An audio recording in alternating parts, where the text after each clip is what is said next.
ગુજરાત પ્રદેશ કોંગ્રેસમાં ઉકળતા ચરુ જેવી સ્થિતિ. પ્રદેશ કોંગ્રેસના નેતૃત્વ પર દિગ્ગજ પાટીદાર નેતાઓએ સવાલ ઉઠાવ્યા છે. પૂર્વ ધારાસભ્ય કાર્યકારી પ્રમુખ લલિત કગથરાએ નેતૃત્વ સામે નારાજગી વ્યક્ત કરી છે. મહત્વના નેતાઓને નજરઅંદાજ કરાતા હોવાનો પણ કગથરાએ સનસનીખેજ આરોપ લગાવ્યો છે.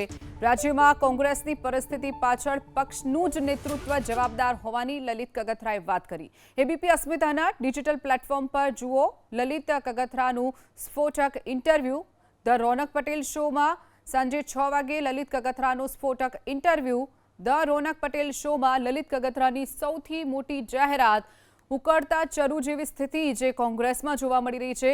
કોંગ્રેસ જે પાછળ છે, પ્રદેશ કોંગ્રેસના નેતૃત્વ પર દિગ્ગજ પાટીદાર નેતાએ જ સવાલ ઉઠાવ્યા છે.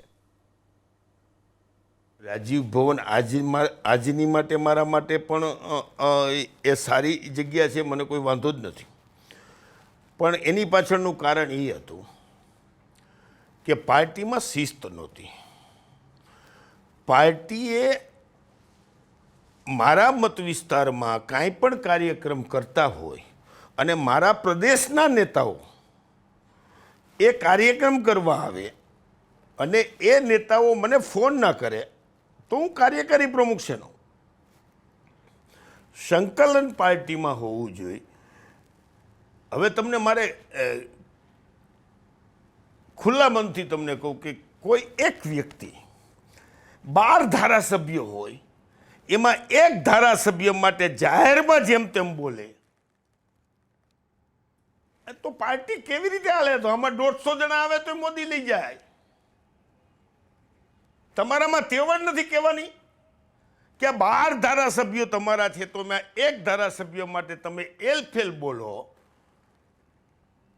એ કેટલા દિવસ હાલે? એટલે મેં નિવૃત્તિ લઈ લીધી. હું આજે પણ કોંગ્રેસી છું, આજે પણ કોંગ્રેસને પ્રેમ કરું છું, કોંગ્રેસના વિચારો સાથે છું.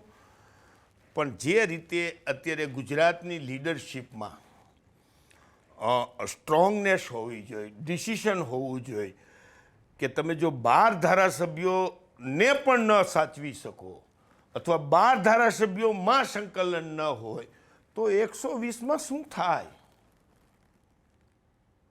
એ વિચારથી હું દુઃખી છું.